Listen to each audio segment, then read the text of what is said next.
Salut à tous, bienvenue dans ce nouveau tutoriel, j'espère que vous allez bien. Dans ce tutoriel, nous allons continuer à développer notre application de gestion de factures. Je rappelle que dans le tutoriel précédent, nous avons vu comment générer la facture au format PDF, ok? Donc si je prends une facture telle que celle-ci, je clique là, je visualise et là je peux télécharger en cliquant sur Download, ok? Si j'ouvre la facture, elle est bien là. Donc, ce que nous allons voir dans ce tutoriel, c'est l'authentification et l'autorisation. OK? Donc, authentification, l'utilisateur doit être authentifié, doit être connecté. Autorisation, nous allons aller sur le principe que l'utilisateur doit être un super user. Voilà, peut-être vous allez dire, mais Donald, pourquoi l'utilisateur qui doit créer une facture doit être un super user? OK? Donc cela va dépendre de vous. Vous pouvez décider que l'utilisateur doit être seulement connecté. Et à part ça, il n'y a plus rien à faire. Donc vous ne vérifiez plus rien. Mais ici, je dis l'utilisateur doit être un super user. Doit être non seulement connecté, il doit être un super user. Si vous avez remarqué, dans le développement de l'application, ok, dans le développement de l'application, si je passe sur View, sûrement vous avez remarqué cela. Dans le développement de l'application, j'ai utilisé les functional base view. OK? Si vous avez remarqué, donc des fonctions dans une classe. OK? Des fonctions dans une classe. Donc, en fait, je l'ai fait, c'est pas exprès. J'avais remarqué que sur la chaîne, quand je développais sur les différents projets que nous avons fait, on n'utilisait pas très souvent ces méthodes. Pourtant, c'est celles généralement les plus utilisées dans Django quand il s'agit un peu des trucs complexes. Ok, donc j'ai préféré utiliser cela pour que vous soyez habitués, parce que si vous avez suivi tous les tutoriels sur le développement de cette application, vous seriez bien évidemment déjà habitué avec cette façon de développer. Ok, donc ce qui m'a poussé à utiliser euh, les permissions telles que l'utilisateur doit être un super user, c'est parce que de base dans Django, il n'y a pas de logging, il n'y a pas de décorateur, ok, qui permet de vérifier que l'utilisateur est un super user. Il y a le décorateur qui permet de vérifier que l'utilisateur est connecté. Il y a le décorateur qui permet de vérifier que l'utilisateur fait partie du staff. Mais il n'y a pas de décorateur qui permet euh, de vérifier que l'utilisateur est un super user. Ok, il n'y a pas de décorateur. Maintenant, il y a de décorateurs pour les classes.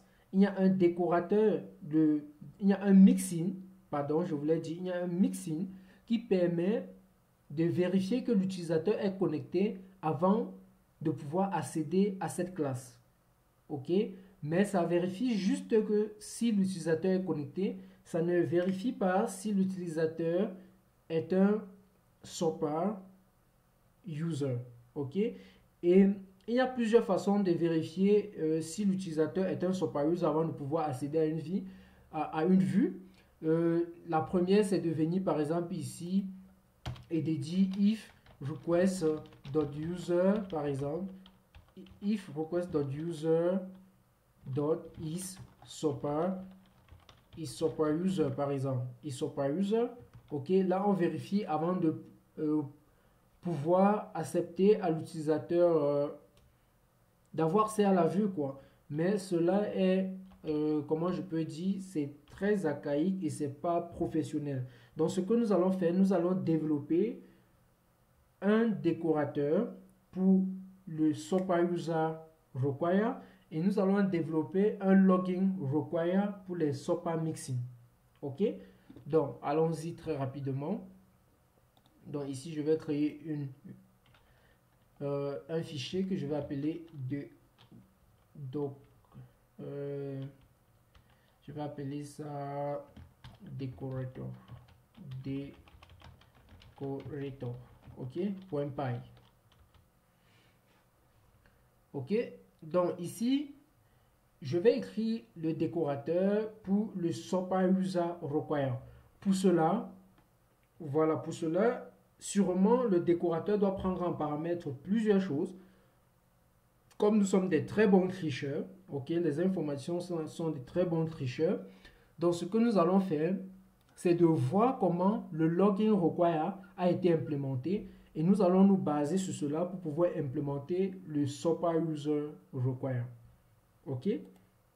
Donc, je vais venir ici, je vais taper entrée, je vais dire from django.auth, non, from django.contrib.auth, .decorator import login require. Ok, donc j'importe ça juste pour aller voir comment ça a été implémenté. Ok, donc je vois comment ça a été implémenté. Ok, donc ce que je vais faire, je vais la copier. On est d'accord? Je vais la copier. Pardon, je vais la copier cette fonction. Je vais aller dans décorateur. Je vais la coller là. Ok. Voilà. Maintenant, on voit qu'il y a deux choses qu'il faut que j'importe. Le redirect fuel name et user pass text. Sûrement, vous connaissez ceci. User pass test. Ok. On vérifie si l'utilisateur a passé le test. Donc, pour importer cela, je vais dire from django.contrib.auth import redirect, ok, redirect fuel name. Maintenant, je vais importer l'autre, donc je vais dire from django.contrib.admin, ok, .view.decorator import user .decorator import user passes test. Ok, voilà, donc ça a été bien importé. Maintenant, je vais fermer ici. Ici, on a la fonction, c'est un décorateur, donc ça prend en paramètre une fonction. Donc vous connaissez la définition d'un décorateur, quoi. Ok, donc redirect fuel name égale à redirect fuel name login URL égale à none. Ok, decorator for view that check that the user is logging redirect to the login page if necessary. Donc ça c'est un décorateur qui vérifie si l'utilisateur est connecté. Au cas concret, ça lui renvoie vers la page de connexion si nécessaire. Ok, donc ici on va dire décorateur that check if the user is logged in and if the user is a super user. Ok, donc c'est un peu ça pour nous là.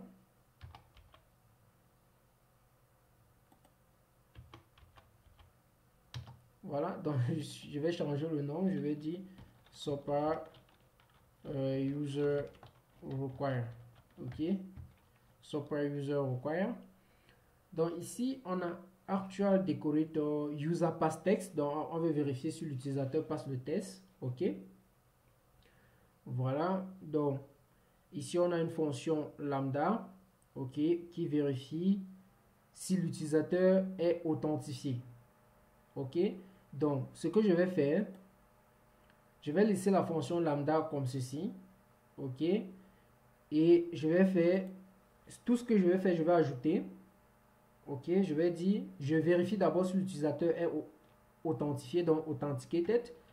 Ensuite, je vais dire and, je vérifie si l'utilisateur est actif, is actif. Ensuite, je vérifie si l'utilisateur is super user. Ok, donc ici vous connaissez la fonction lambda, quoi. Ok, donc on vérifie si l'argument de la fonction lambda, ok, si l'utilisateur est connecté, si l'utilisateur est actif, si l'utilisateur est un super administrateur, est un super utilisateur. Ok, login URL, redirect, field name, redirect, tout simplement. Ici, actual decorator, if function. Ok, if function, c'est ça. Donc, en fait, un décorateur, c'est une fonction qui reçoit en paramètre une fonction. Ok, donc, si la fonction existe, alors on va retourner l'actuel décorateur qui prend en paramètre la fonction en question. Au cas concret, on retourne juste ceci, ce actual decorator. Donc, on vérifie juste ça. Voilà, ça c'est le premier. Donc, maintenant, nous allons faire pour le mixing. Ok, pour le mixing, on va toujours tricher quoi. Ok, donc je vais venir ici, je vais importer, je vais dire from django.contrib.mixing. Ok, mixing import login require mixing. Login require mixing, c'est ce qu'on les décorateurs. Login require est utilisé sur des fonctions. Login require mixing est utilisé dans les classes. Ok, c'est la différence entre les deux.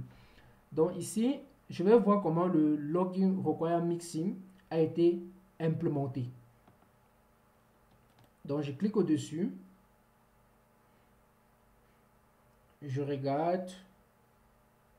Je vois que là, ça prend un access mixing, vérifie that the current user is authenticated. Donc on peut voir que ça vérifie si l'utilisateur est authentifié. Handle permission. Je vais un peu voir de quoi il hérite. Ok. Je vais un peu voir ce qui se trouve dans access mixing. Dans login, res, permission.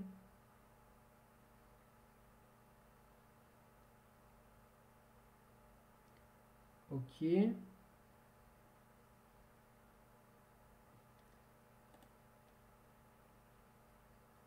Handle no permission. Ok, je vois, c'est plus simple même. Ok, c'est pas du tout, il n'y a rien, il n'y a rien de complexe à l'intérieur. Ok, il n'y a vraiment rien de complexe là. Dispatch, donc tout simplement, ok. Ok, je vais un peu regarder user pass text. Ok, parce que ceci est vraiment trop simple, c'est juste pour vérifier. Je vais regarder user pass test. Ok, ceci, user pass test, c'est aussi, on utilise ceci dans les classes aussi. Donc c'est ceci qui m'intéresse, qui permet de voir si l'utilisateur passe un test. Ok, cela m'intéresse. Je vois que tout ce qu'ils font là, c'est ok, user pass text. Ok, cette fonction peut être surchargée.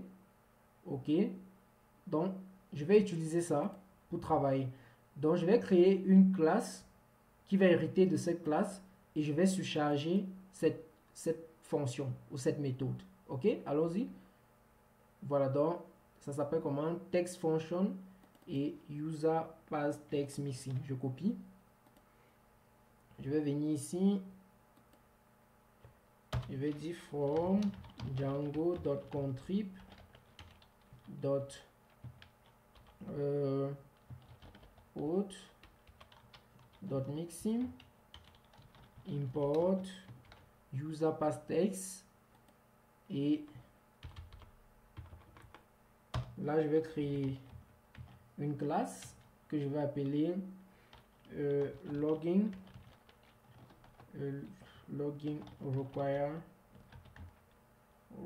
require super user mixing. Donc je peux mettre super user comme ça, mixing. Ok, et là je vais hériter de user pass text mixing. Ok, donc cette fonction là s'appelait diff text function. Ok, c'est bien ça. Voilà, Donc ce que je vais faire,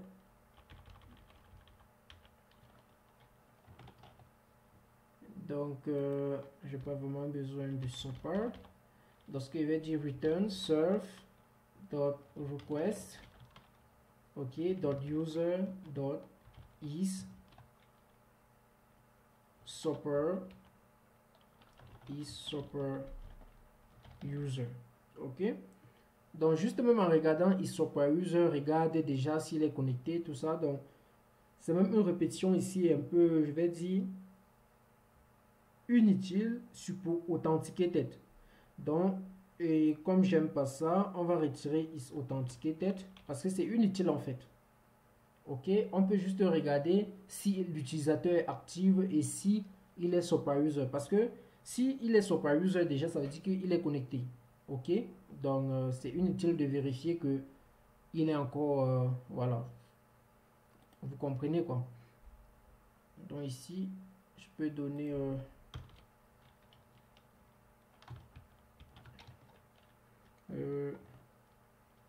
mixing for class for super user. Donc tout simplement là, c'est un peu bête mais pas grave. On va aller dans la vue. Ici, je vais importer tout ça.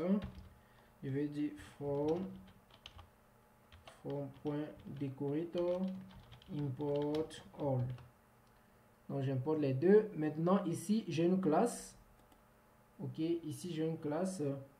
Donc il faut que je passe dans le login require super user. Ok, login require super user.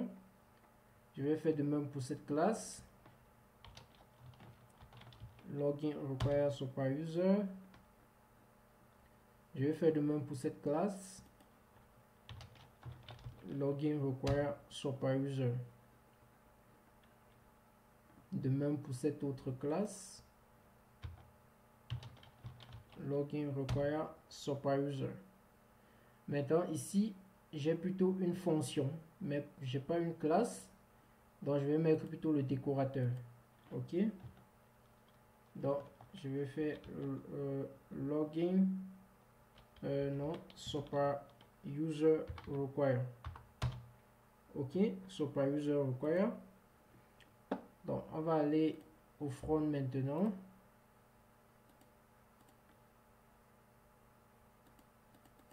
Donc là je pense que je dois être connecté en tant que super administrateur.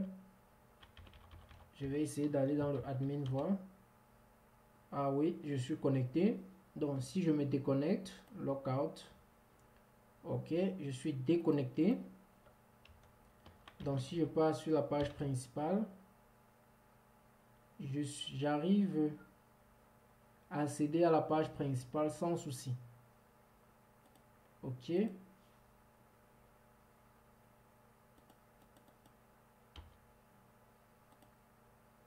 Même jusqu'ici, j'arrive à ajouter sans souci. On va regarder pourquoi. Je pense que ça doit être l'ordre de des classes. L'ordre d'exécution. Ouais, je pense bien. Donc, je vais enlever ça. Je vais mettre plutôt devant. Ok. Voilà. Je vais faire la même chose pour les autres. C'est l'ordre. Ok.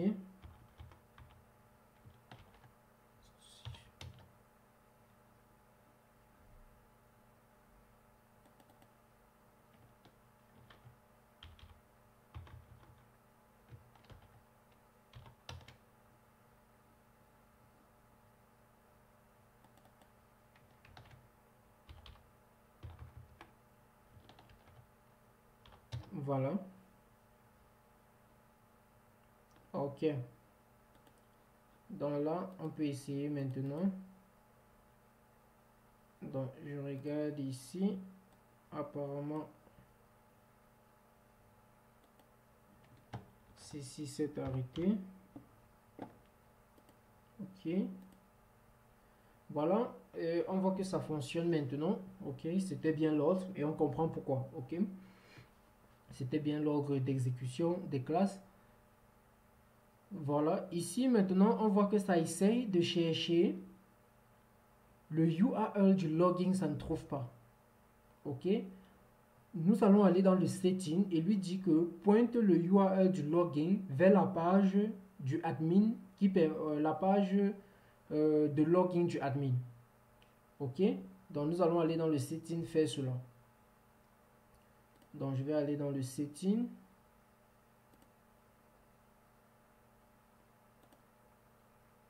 Setting, ça se trouve où là? Django. Celui-là se trouve encore. Django App. Ah, Django Invoice, voilà. Ok, je descends, je peux mettre ça même en bas là.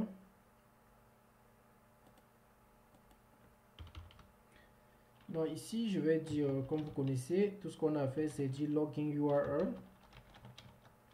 Ok, login URL égale.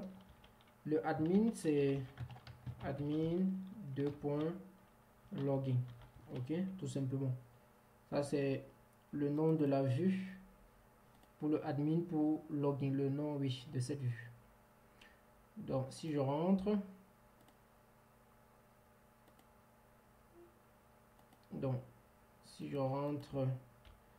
à l'adresse principale, je tape entrée.